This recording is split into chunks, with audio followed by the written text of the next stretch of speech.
So, hey, everybody, if you're with us last time, we did a full rundown on quarterbacks and all the movement in the NFL. We also put together a short emergency podcast that basically told you all the things we messed up. With that in the rearview mirror now, we're going to turn to the NBA, an organization, a sport that Wayne and I both love, and we'll kick it off starting with the Chicago Bulls. Both Wayne and I are big Chicago Bulls fans, so I wanted to start off there. Tell me, Wayne, what are some of your favorite Bulls memories before we segue right into where the team is currently? So growing up, I went with my dad to some Bulls games when Michael Jordan was playing. I remember this giant, big, bald head in center court and all that, and I was like, "Oh, that's Michael Jordan." And then I looked at the number; it was Ron Harper. So yeah. I mean, that's usually happens when you're all the way up there and all that. But no, I collected newspapers and all that even when Michael Jordan was playing, when he came back, when he won the last championship with the Bulls. So I've always been a big major Bulls fan. It's hard to grow up in Chicago and the Chicagoland area and not be a big Bulls fan, especially if you were growing up during the 90s and all. So, but ironically, I was actually more of a Pippen fan. I was like, oh, the other guy. I always like the other guy in a way. But then, yeah, I have a lot of great memories with Derrick Rose, in the more recent years.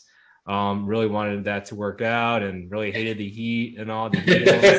But yeah, I love the Bulls in general, and looking forward to see what's going to happen in this playoffs for this year. For sure. I mean, touch on Michael Jordan. It goes without saying that he's probably the biggest sports icon still to date. I mean, I feel like when I was growing up, he was a complete movie star, superstar, best athlete. It was like he ticked every single box. He was on every commercial. It was very hard to, not turn on your TV and, especially in our area, and see Michael Jordan. And it's kind of crazy even today. I feel like folks from other cities, my brother-in-law lives out in New York, grew up in the Virginia area. He was the biggest Bulls fan, had, Bulls apparel, Bulls memorabilia, was a huge, supporter of Jordan. It's just like, think of the reach that guy had, especially, not only in the US, but across the world. It was, needless to say, he was Michael Jordan. But, I just remember growing up, I was probably, second to fourth grade when the Bulls were in their second three-peat, and it was every night turning on a Bulls game on WGN, and you just knew, Jordan was going to put up minimum 35. You were just, sitting back. If you ever scored 26, 27, you were, kind of blown away at how, pedestrian he was that night. And I was a big newspaper fan when I was a kid. We didn't have internet, obviously. We didn't have, like smartphones and gadgets and stuff now where Right. You can get any stat you want at the snap of a finger. But I would go outside, pick up the newspaper every day and open up the box scores and just, go through all the sports. But, NBA and looking at Jordan, it was just kind of, him filling it out. Outside of that, with what you're saying, kind of growing up, we had some pretty tragic times in the 2000s with the, the baby Bulls, thinking that pairing up some twin towers with Curry and Chandler, we're going to produce, finals appearance after finals appearance. But there was some really rough times. And I just kind of, even before we got to the Derrick Rose era, just watching, some of the scrappy Bulls teams that we had with Heinrich and Deng and Gordon. And, you knew they were going to be, somewhere in the 5 to 8 seed, but they were going to, really push the top dogs in the East in every playoff series. And they truly did. Now we're flashing forward to the present. Wayne, if you want to kick it off, tell me what you think about the construction of this team and what you can see, this season and beyond. Yeah, I love AK. I actually saw him on Rush Street maybe several months ago. Actually, I was like, "Who's that tall person over there?" And I was like, "Oh, I think he just started with the Bulls and everything." So, but I was like, "Oh, I'm so excited to hear him or see him in person and just as a commoner, basically." So, I love what he's done so far. I like that he is not just collecting talent for the present, but also building for the future. The Patrick Williams, I was a big Patrick Williams fan when he got drafted. I was looking, I was like, oh, could they possibly trade back and get him, maybe instead of 4, but maybe like at 7 or 8, I think was where he was more so projected to go. Sure. But I liked his whole makeup. I thought he fit the squad for the Bulls. So I like that he's, held on to him. I know there's been like rumors of possibly trading him for like Durant or some other players, but I like that it's like, oh, we can, make some trades, trade some first rounders for DeRozan to help out also with making Levine stay. Basically, we're not making him stay, but be like, hey, we're building a team around you, and then Vucevic as well. So I think it's great that he's been able to just be like, hey, let's make ourselves contenders, and then that's brought in some key free agents too. With Caruso Show. But yeah, like getting DeRozan to sign as well, like that was a big thing, and I think that Vucevic also I know kind of helped him there. So just getting that whole it's just shifted. It's completely shifted. I think there was just like, oh, we're gonna have another lottery pick, and then that lottery pick's probably not gonna pan out, and then Levine's just gonna walk away basically. Like that was the biggest fear amongst a lot of Bulls fans. Now it's like, how can Levine not stay, not resign and all that? And then, having Patrick Williams, who's supposed to be coming back, I think I just heard tomorrow from his wrist injury. So really excited to see what we could potentially do in the playoffs. I think that's the key thing. And Patrick Williams, he's going to bring that defensive edge. The defense has struggled of recently, and that's why they've been losing some. So I think having him guard, the best wing on the other team, I think that'll be awesome to see. So very optimistic about where they are right now, and then also building for the future. I think he's kind of set up those pieces perfectly. To be honest I don't know if he could have done a better job necessarily. So yeah, what do you think? Perfect construction of the team with, what talent was out there at the time. Signing DeRozan and getting back, a guy who could have started in the All-Star game as far as performance goes from the start of this year. Super impressive. Always a, above average talent, good to great type of shooting guard in this league. But definitely took it to another level, joining the Bulls. Loved the chemistry out the gate. It's too bad we've had so many injuries kind of hamper the continuity of the team and just kind of seeing what their upside could have been from start to finish. I truly believe they'd probably be in the 1 seed now, just with how things were going and with the guys that they had. It just was fun to watch, their energy level, the commitment on the defensive end, and then seeing kind of the breakouts of Lonzo Ball and DeRozan. And, Levine's been steady. And like you're saying, there's no chance that he's leaving. No chance. He's the guy who was kind of the anchor for that team, even when we were down, and now he's getting all the benefits of it, and they're building, a team around him in a way. So he's got to appreciate that and see the vision from that point of view. If he left, I'd truly be floored. And, if he's not joining up with the Nets or the Warriors or something that's just, completely obvious, then yeah, I'll lose a lot of respect for him on just an individual, talent and kind of how to go about a career in that sense. I just think it'd be kind of crazy, but all that aside, I think with where they're at currently, I think they'll definitely put up a good first round fight. They're going to get a tough opponent. As far as right now, it looks like the Celtics would be who they're slated against in the East.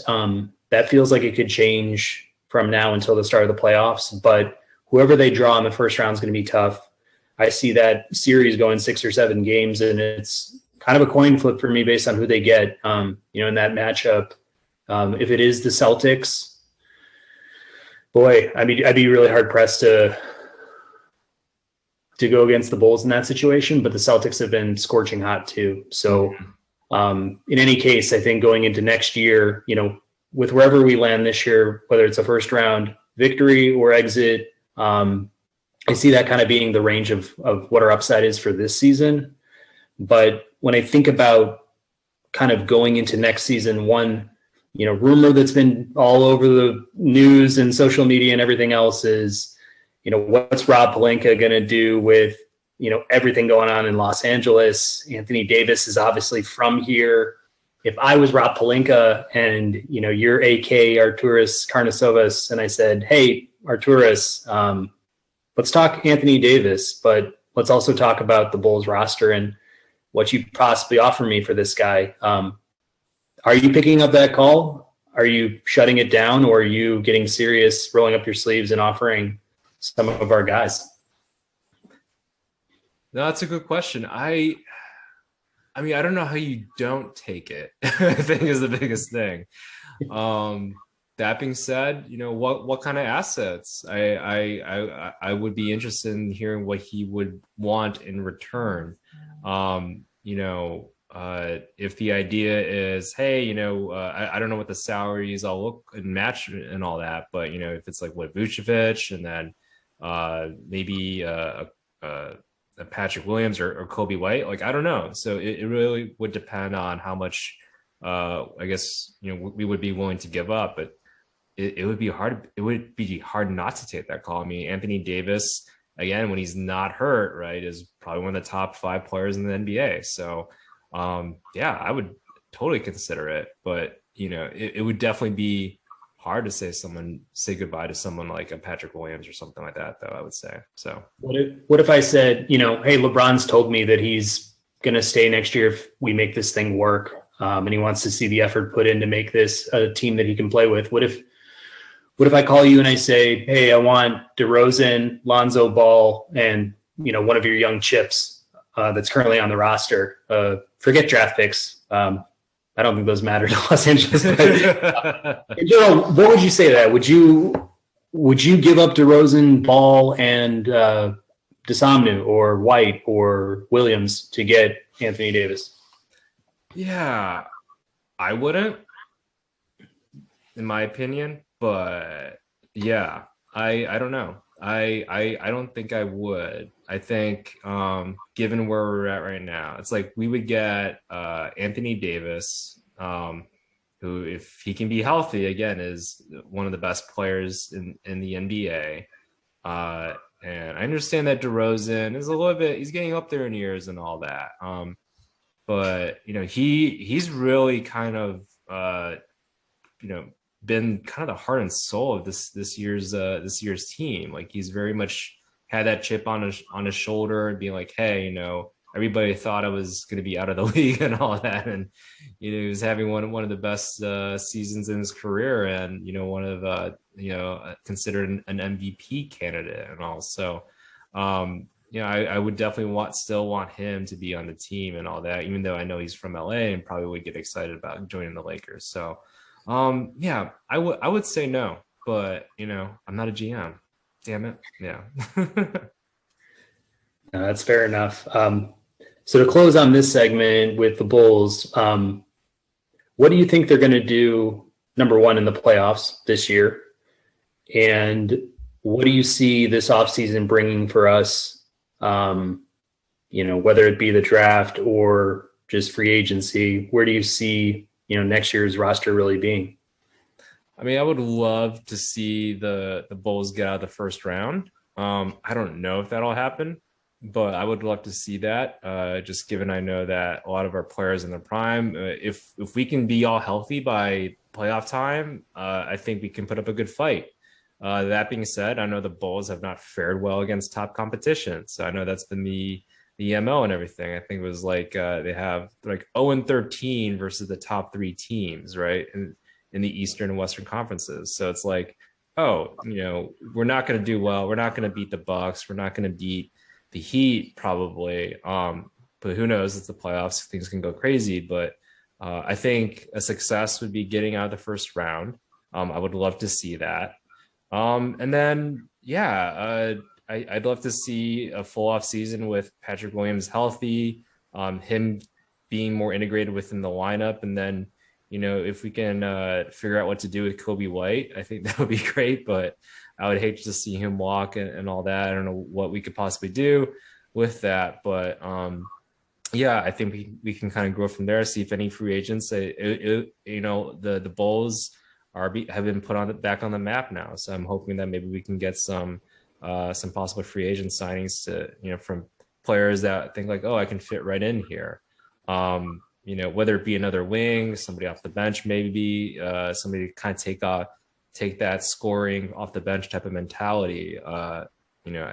With Kobe probably leaving. So. But yeah, I would like to see some sort of progress there. But yeah, it's hard to put everything kind of the season. I think there's a lot of Bulls talk about the Bulls winning the NBA championship. It's hard. It's a really competitive league. I don't see that possibly happening, but very hopeful that it would. So yeah, what do you think? I'm kind of, posing the question of Anthony Davis would be my dream come true. Yeah. There's something that I think needs to wake up inside of him from a competitiveness standpoint. I mean, there's no excuse for what the Lakers put out this season, regardless of fit and, the age of the roster and this and that. I mean, if you're scratching and clawing for a 10 seed in the West with some of the other teams that are out there, and you've still got LeBron and Westbrook and, you got Malik Monk, and you've got, guys that are NBA players surrounding LeBron James, Westbrook. And even when Davis was on the floor, it was very pedestrian basketball. But just from a talent standpoint and a, position scarcity standpoint, as far as the fours go, I mean, there aren't a lot of guys like Anthony Davis in the NBA.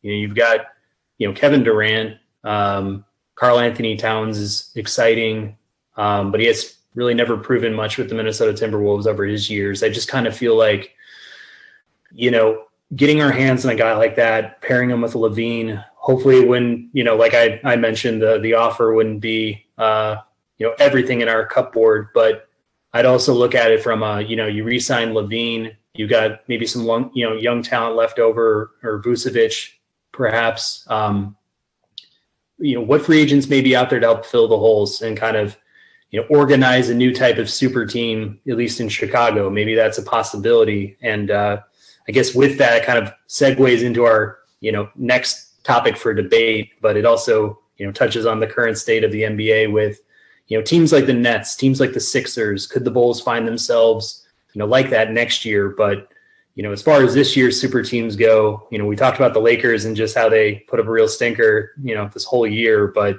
what do you think about the Nets with their new, big three and beyond, and also the Sixers with just, Harden and Embiid and Harris and some of those guys? What did you make of the trade when it went down, and where do you think those two teams stand? Yeah, I think it makes sense for both. I don't like Simmons. I'm not sure. I'm not even sure if the Nets like Simmons. I'm thinking they either take him and then see if they can flip him around, or because they just saw that Harden was like, I'm only getting older. I need to be on a championship team, and this team is kind of dysfunctional. So, which kind of makes Simmons fit in a little bit. He could possibly fit in if, and it's kind of a big if he kind of takes that whole Draymond Green role, I would say.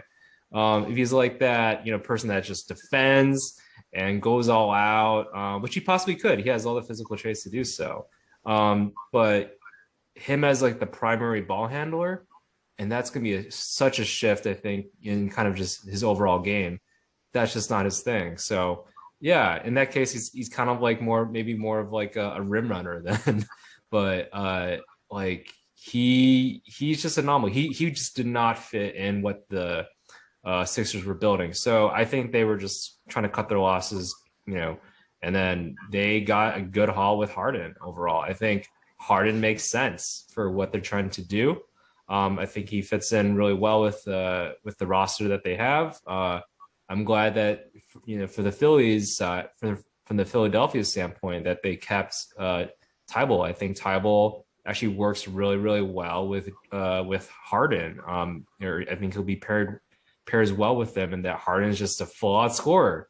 And then Tybal just kind of sits in the corner and just like, okay, if the ball comes and all that, I'll shoot it. And kind of similar to Danny Green, just plays all out on defense more so, which Harden is not the most well known for his defense. So I think it makes sense from Philly's standpoint.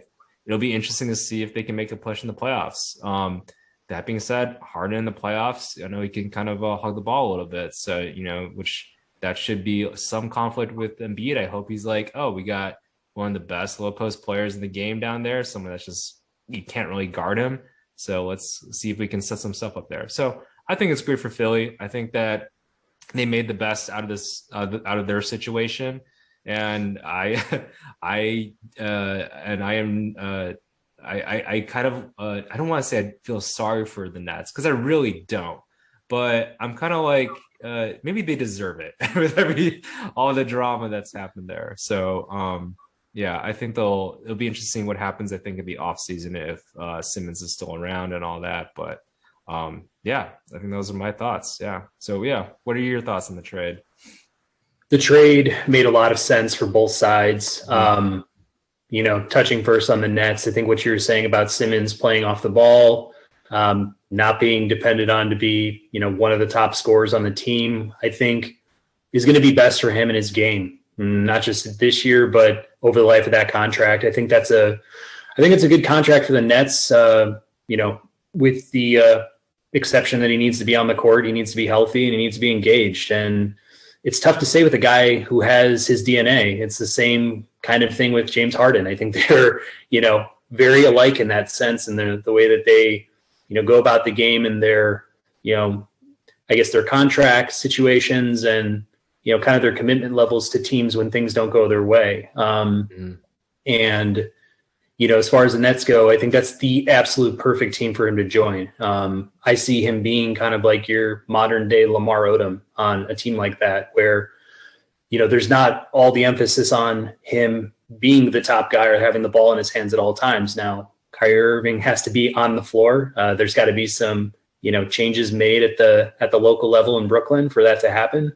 Even in Toronto, if that happens to be part of their playoff scenario at all. But it's a good fit for Ben Simmons. It's a good fit for the Nets, with everybody healthy and playing basketball on the floor, because they also brought in Curry and Drummond to go along with, LaMarcus Aldridge, who's there, and Patty Mills. I just think that, personally, I'll probably say more about the Nets later, but overall for this year, I think it's a slight loss for the Nets, but I think moving forward, it's a complete victory for them. And on the flip side of things, with James Harden, I feel like his ceiling is Western Conference Finals. And it's just because I'm not a James Harden guy. I never have been, from a winning standpoint. I always have been from a talent and just electricity standpoint. It reminds me a lot of, Allen Iverson, Carmelo Anthony. Obviously, no disrespect to either of those guys. I mean, less so to Carmelo. I feel bad saying about AI, but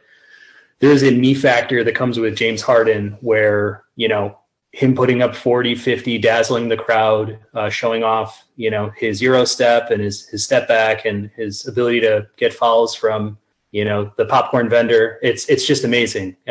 Goes to the line like, 30 plus times a game or whatever. But I just generally feel like you were saying with his lack of commitment on the defensive side, his personality, I see it as if it doesn't work this year, if they do not show us that they are a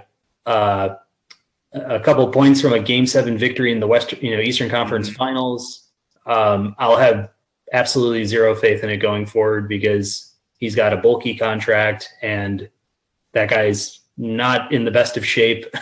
And it's kind of like this is his last hour, and he needs to show us that, they're going to be, taking that extra step over every other team in the East. And, based on his performance against the Nets the other week, gave me a lot of doubts. And I'll just leave it at that. Got it. Yeah, no, for sure. I think, I don't know anybody that looks at Harden and says like, oh, this guy's all heart or anything like that. I feel like it's quite the opposite. It has all the skill and all the talent in the world, but then, the commitment towards the team and trying to get the team to win. I think that's always just been the question with him. So, he's always had, I think every single situation he's kind of been in, he's always had some sort of other co-star to help with. The Rockets literally built the entire team around him, and just maybe, I don't know if that went to Harden's head, but it was like something this probably was not the healthiest thing for him. So hopefully, he's only going to get older. He's not in the best of shape, he's been in better shape in his life. So I'm hoping that, for his sake, that he can just kind of put it all together, whether it's, maybe this season or next. So, yeah, well, we'll have time to see. And, I think these playoffs are going to be super exciting. Yeah. Overall, I mean, both sides feel pretty deep going into the playoffs. I think East probably more than West, but, needless to say, I think there's going to be a lot of fireworks, and I'll have a front row seat. So staying on this topic somewhat, I wanted to talk about roster construction in the sense of how it's kind of been over the last 15 years or so, just with this kind of shift to, building a super team versus maybe going the more homegrown route, just with, past franchises drafting their stars, maybe signing a free agent or two, and ultimately, grabbing the chip. I guess the way you look at it, what do you think is the best approach as far as how you go about constructing a roster and, looking at the ones that have gone, full super team? Do you think it's a success, or is it, maybe not as successful as growing from home? Yeah, I mean, I think there's a couple aspects to it. I think, the teams that are doing it really, really well right now, right? They're not necessarily the biggest markets, right? I think, especially a couple of years ago with the whole LeBron going to the Lakers and everything, right? There was a lot of, picks that the top 10 lottery picks and all that the Lakers had that they had to give up. So part of it was just, they had all this talent that they drafted. They really never amounted to too much. So they were like, okay, let's trade these potentially awesome players for an established player. So, but I think that can only necessarily work with a team such as the Lakers, like more of the big market, right? I don't think anything can work with the Knicks, but yeah, like, a team like the Lakers, that's like kind of like that, a big market type of team. I think that makes sense for them since that has some attraction towards players going over there. I think that the idea is that, teams are trying to maybe build more so towards like the Golden State Warriors, which is where they draft like two game-changing kind of players, probably lottery picks and all that, and then kind of grow from there. I think I look at the Bucks, right? I know Chris Middleton wasn't necessarily drafted by the Bucks, but he basically, like, you don't think of him as a Detroit Piston, right?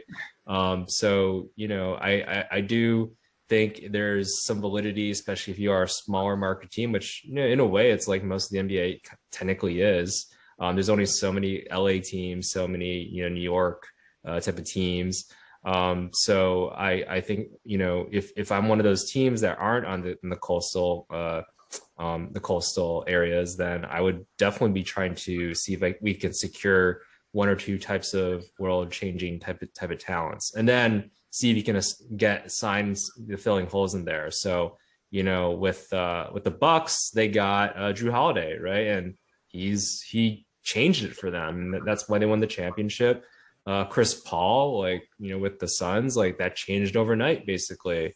So yeah, I think there's probably the success model, if you will, is getting, two, luckily if you can get three type of, game-changing kind of players, and then getting a solid veteran, especially with the cap structure it is. I think that's a smart move. And then, yeah, getting, fill-in players for the rest. So, yeah, I think that's a nice recipe for success. Yeah, I mean, overall, I would agree with you. I think that, if you can bank on two players, looking at, like the Oklahoma City Thunder, even they got, three at their time with Durant, Westbrook, Harden. It's too bad they couldn't keep that all together. But, a market like that in OKC or, like you were saying with the Warriors, I think that's another good example of just teams that, raised, the talent on their own from home, supplemented it with, a good free agent here or there, and, we're kind of in the money. And I think overall it creates a culture, and it creates, continuity and strong bonds between, those guys that came up together, who's, started off in, rookie ball or what have you, or, kind of went through some of the struggles of, their first couple seasons in the NBA. I think that, hopefully doesn't get lost in where, the game goes over time. It feels like, some of these super teams that we've seen kind of emerge in the last, 15 years or so, the staying power and the sustainability of it just was kind of lackluster in a lot of ways. Granted, each one of those teams, if we're talking about, the Miami Heat won a couple, the Golden State Warriors won a couple, in their more modern form with Durant. The Boston Celtics won one with KG, Allen, and Pierce.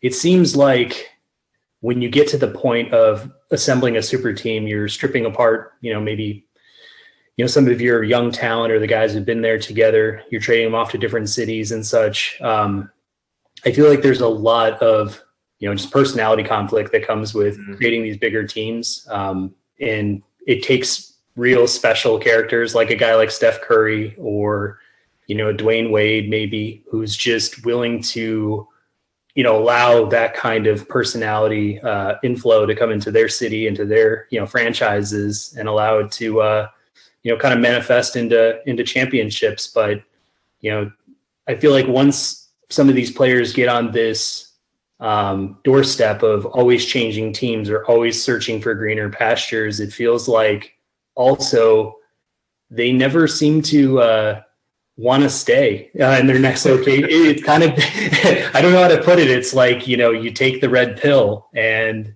you go down this tunnel, and it's like, you never really look back. I mean, tell me what you think about maybe a guy like Kyrie or, James Harden now, or Kevin Durant. I mean, will these guys ever be okay again? It's like, I just feel like they're always looking for, that next temptation. But what do you think?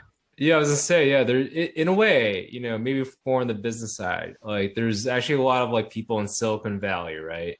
That they hop from Facebook, and then they join Google, and then it's like, oh, maybe I want to, go to Amazon or something like that, right? They all kind of rotate on the big tech just to see, I'm working like 80 hours all the time and all that. Maybe I'll be treated nicer by, this company. They're all the same, right? So you're treated kind of similar in that. Like part of it is like, sometimes you just have to accept kind of like the industry and area that you're in. So, obviously in the NBA, they have different types of cultures. Maybe one fits a certain type of player a little bit better, right? I think I remember hearing that Dwayne Wade kind of recruited for the Heat, Jimmy Butler, right? So it's like, they're all dogs over there. You'll fit right in, right? That kind of thing. And which, I mean, apparently that was true. So, I definitely see that it's nice to have the homegrown talent. It definitely reminds you of, I guess, the good old days with regards to that.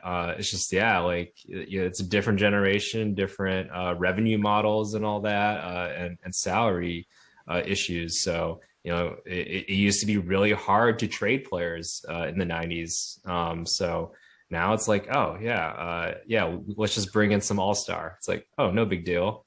And with that, comes more player empowerment. And that's where, LeBron can just make demands, and so can KD. So the fact of the matter is, it's like the NBA or basketball in general is, you have 5 players on the court. So like compare that to baseball or the NFL, like they just don't have, that one player can make a difference compared to, if you have the best center in the NFL, right? Is that going to change your outlook for your entire season? No. But, if you have the best center in the NBA, that can definitely change it. So it's a different league compared to some of the other ones. And, they are really going to player empowerment. Adam Silver is very much about that. So, it's exciting. It's definitely newsworthy, or it keeps your interest. But, part of me feels like, has the NBA lost a little bit of its soul with regards to all this, So, I think that's how I feel about all that. Yeah.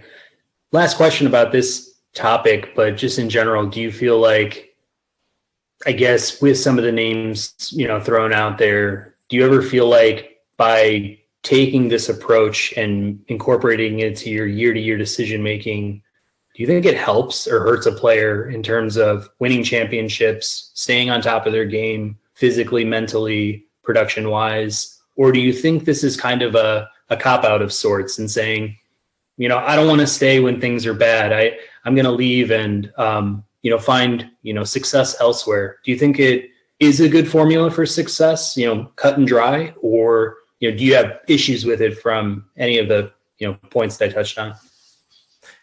Yeah, I mean, in a way, it's like if I am one of the top 1% of basketball players on earth, right? And I only have a 10, 15 year window, I think, in terms of being talented, and then also being able to make demands on, being on a championship team.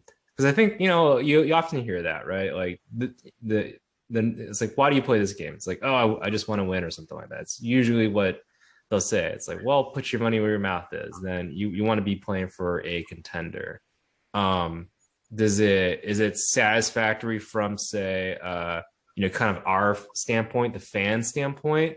No, we love seeing those battles, right? With Reggie Miller going against Jordan and all that. We would hate to have seen Reggie Miller be like, hey, I'm going to join the Bulls and you're going to have more.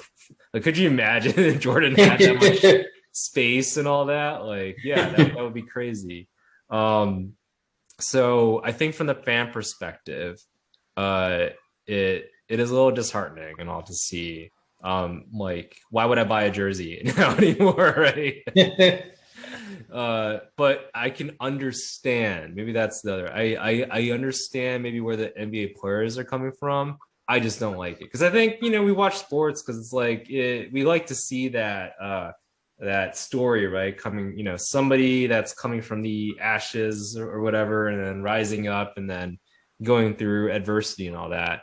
But from the NBA player standpoint, they're just training all the time. So like they want to win. They want to win now. So I think that's how I feel about it. But yeah, like I said, from the fan perspective, I would just love to see some battles go on. So yeah. Last thing I'll say about it is I really do think that those decisions matter in terms of their legacy. I kind of get tired of hearing the debate of, 6 rings versus 5 rings versus whatever. If you got your rings by leaving a Western Conference Finals team to join the past champion, or like you're saying, if you were Reggie Miller in your prime and you decided to join the 72-10 Bulls, that's going to matter to me. And I think that should never be forgotten. I understand it from a business perspective, a playing basketball perspective, whatever it is. I understand the situation that LeBron was facing in Cleveland in those years.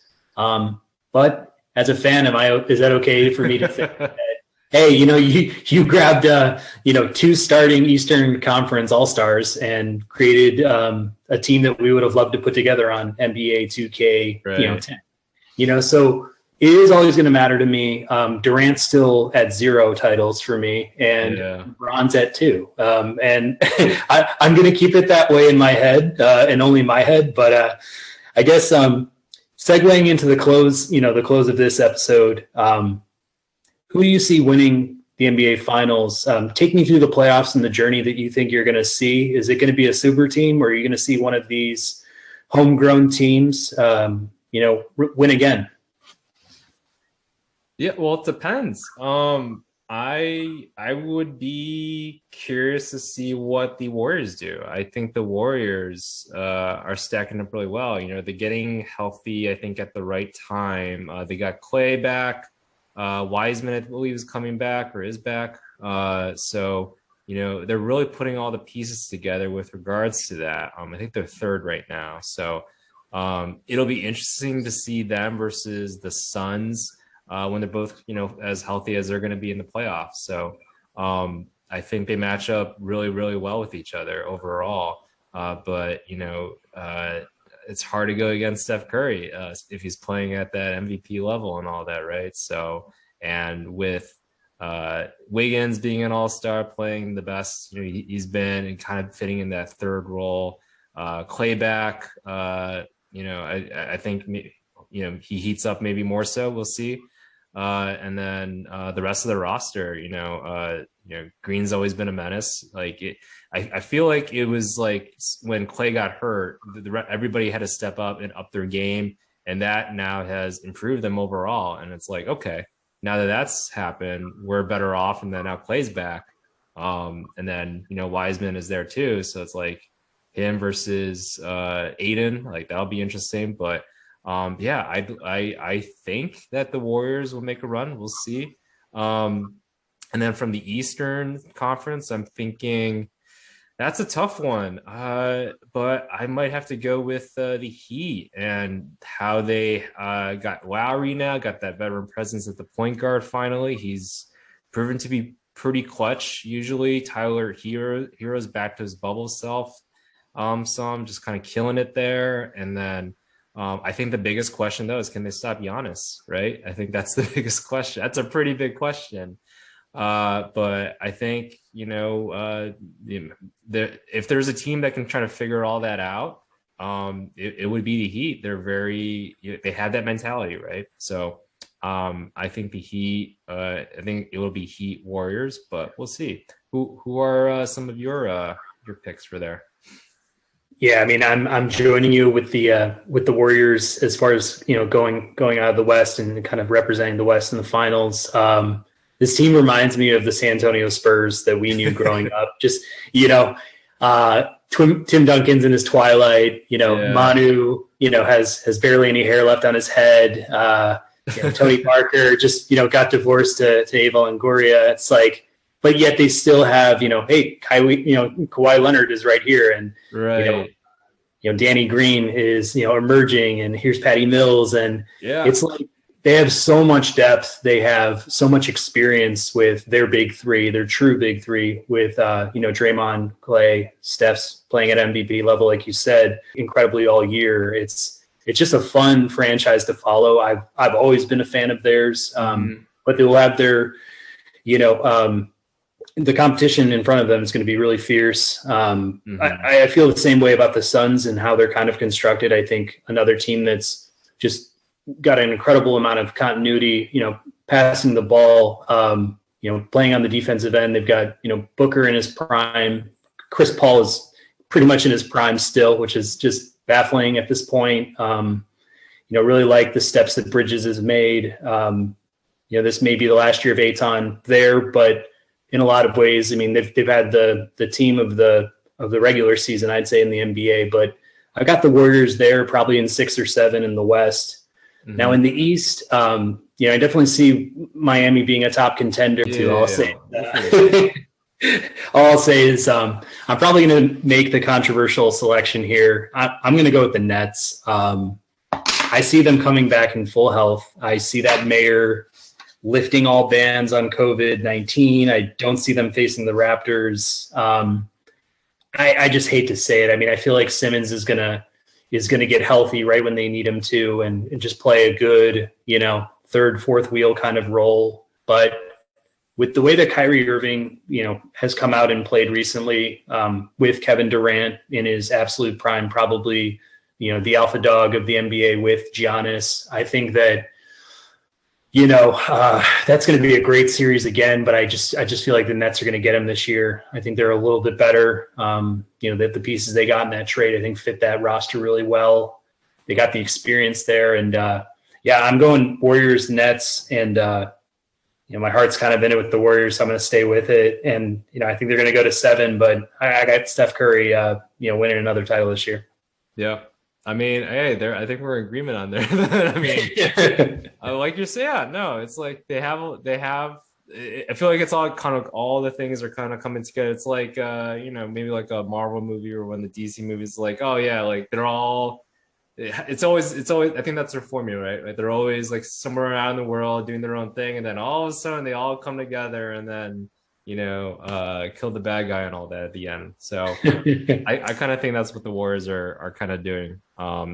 At least theoretically. Who knows? If as long as they stay healthy and everything, it's hard to kind of go against them. But it's a really talented NBA, and I don't know. It'll be exciting to see. The Nets. I mean, they have all the talent. It's just like Kyrie's not. He's kind of there, kind of not there.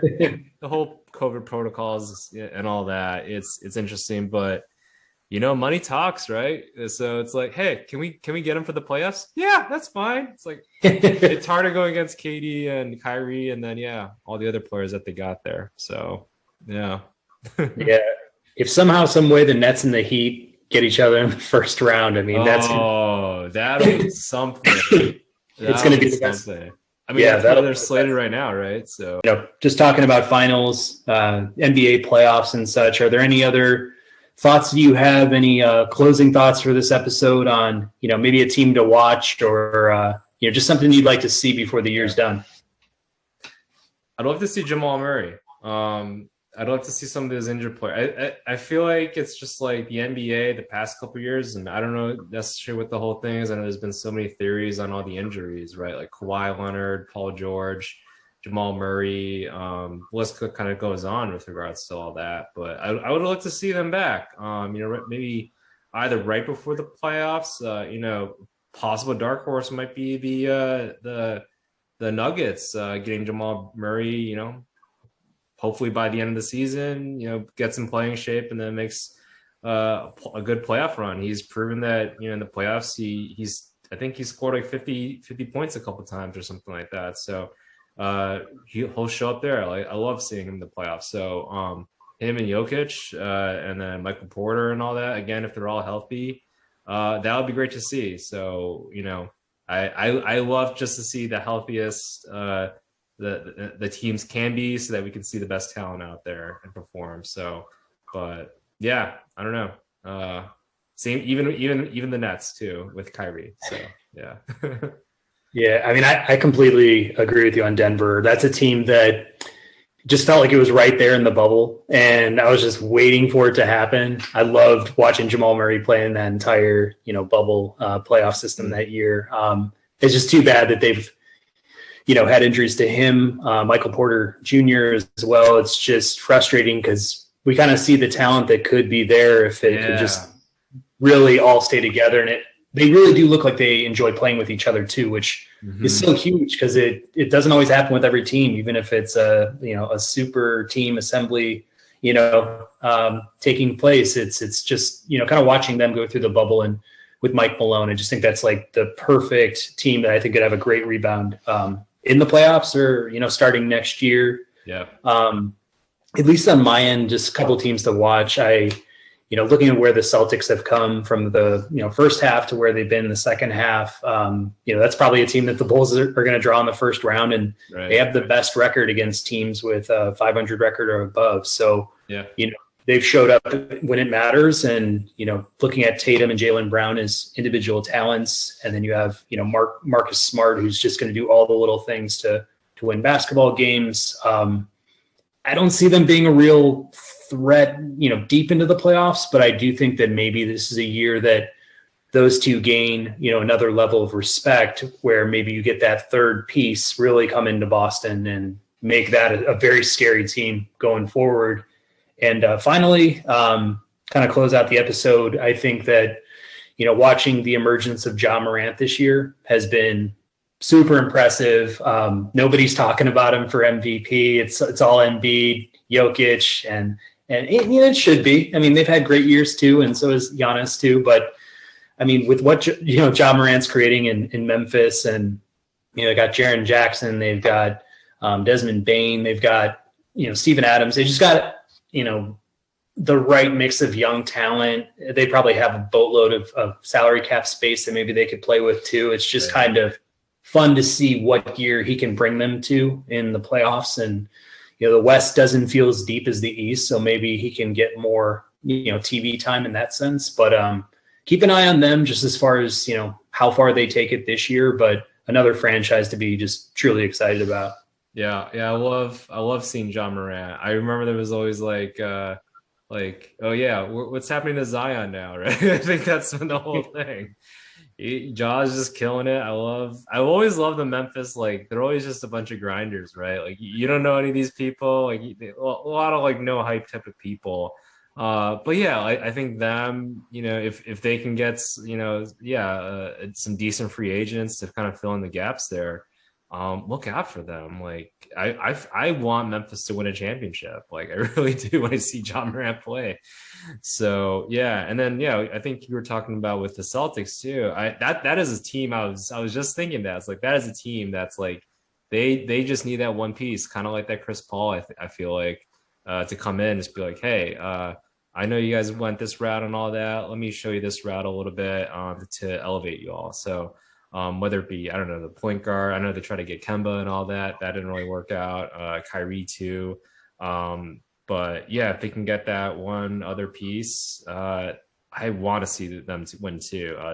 Jason Tatum is just awesome. I love his skill level and everything that he does there. So Jaylen Brown too, that guy's just emerging. I feel like there's even another ceiling that he's yet to reach. So yeah, they're exciting teams. So looking forward I'm just really excited about the playoffs. Yeah, basketball is amazing this year for sure. So well, that sounds good. I'll be tuning into once it kicks off here, probably within the next couple weeks or so. But in general, thought we did a pretty good job of covering the NBA past and present. We'll be doing more takes on the NBA going forward. And for Wayne, I'm Patrick, and we're signing off for the Ball and Breakfast podcast. Check us out on social media: YouTube, Twitter, Instagram, Spotify. Really, wherever you can find media, we'll be there. Thanks a lot. And we appreciate you joining us. Thanks, Al. Take care.